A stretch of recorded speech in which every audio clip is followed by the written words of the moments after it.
Animations for World of the Nerd Couple are generated by Plotagon. Visit Plotagon.com to check out the app.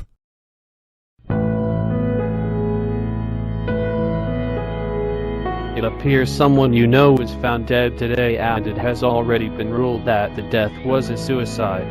From our discussions with his family, he was a financial analyst. Does the name Tom ring a bell?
So it was Tom, then.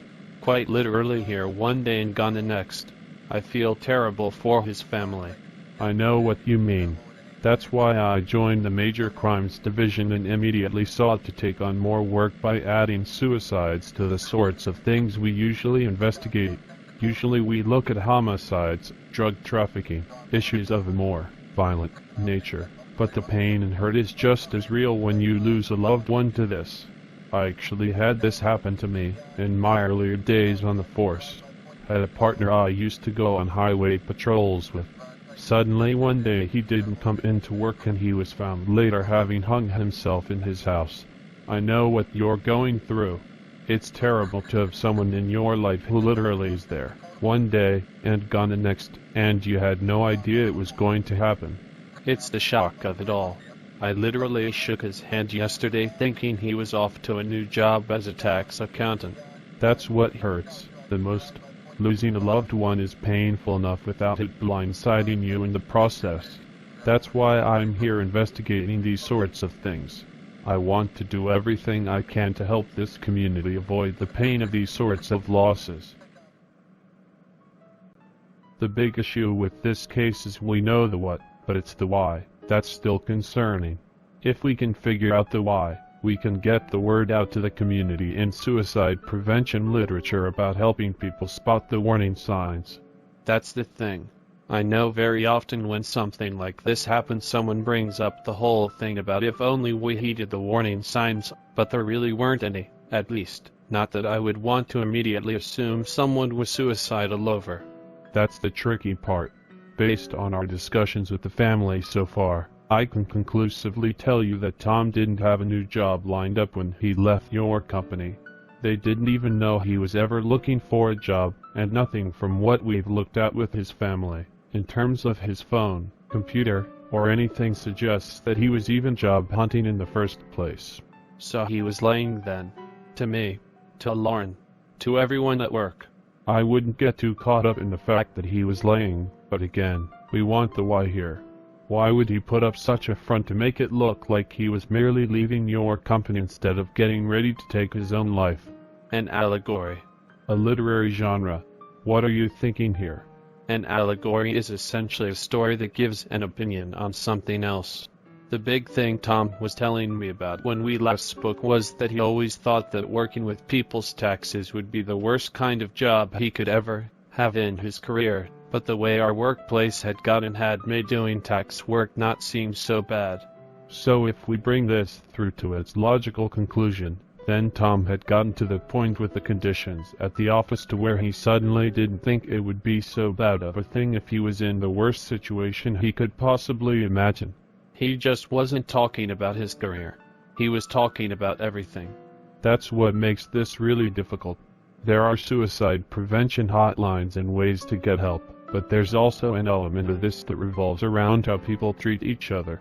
What sort of work environment was he dealing with at the office? An environment that has bothered numerous people. Trust and teamwork have been severely lacking, and the building blocks of this distrust is folks taking things the worst way possible as much as possible, assuming the worst instead of saving the negativity for when something actually is the worst. I think we have the answers we're looking for then. Unfortunately, this sort of case won't help any suicide prevention literature we have for the community. But positive community events are another way that this town can help people lighten up and not seem like their lives have to be a never-ending dark tunnel of dreariness. I'll drive you home. Glad I could be of help though, so long as I'm in the front of the squad car and not the back. Another late night for you two, I see. I just got a call from the police station downtown. Jay and Lauren are having a very long night because of what happened to Tom. Have you heard?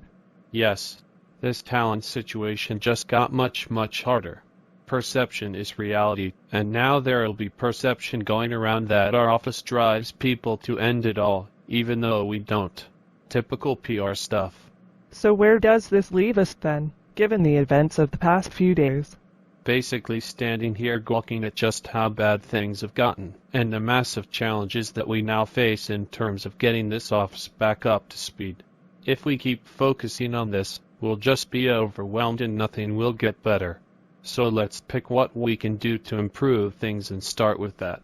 I'm going to call our nerd couple at home and besides share my condolences. Let them know that they could have the day off tomorrow since they're pretty much guaranteed to not get a decent amount of sleep tonight.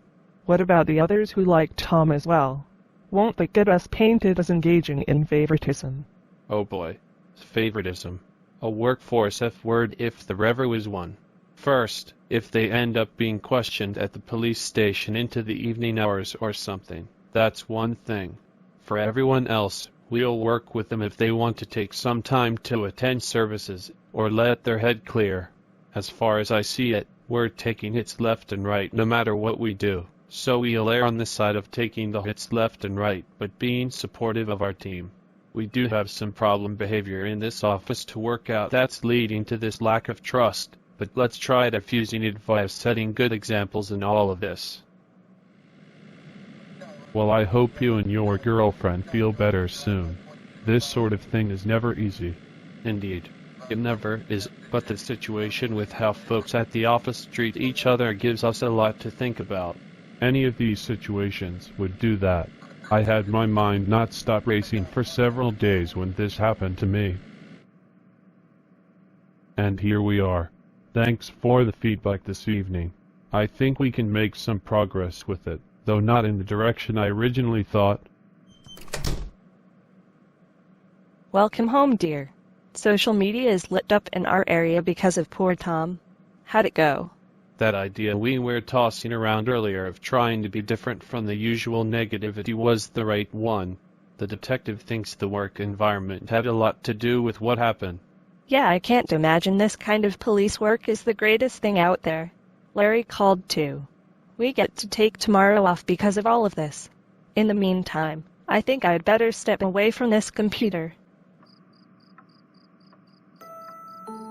This was quite a loss, but we have a lot to think about because of it. Nothing wrong with being positive. Perhaps we could model it around the office. Seriously though, you don't think someone like Larry isn't going to want to fix things, I hope. I think he wants to fix things, but I don't know if he's in a position to see things through to completion. I've seen managers make decisions of who's good or bad for the team before. I just hope our attempts to be different don't rock the boat too much. I'd say the boat needs to rock a bit.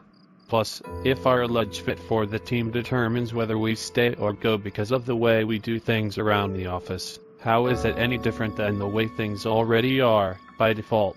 I'll have to think about it. Like everything else. So much to think about. So much to think about.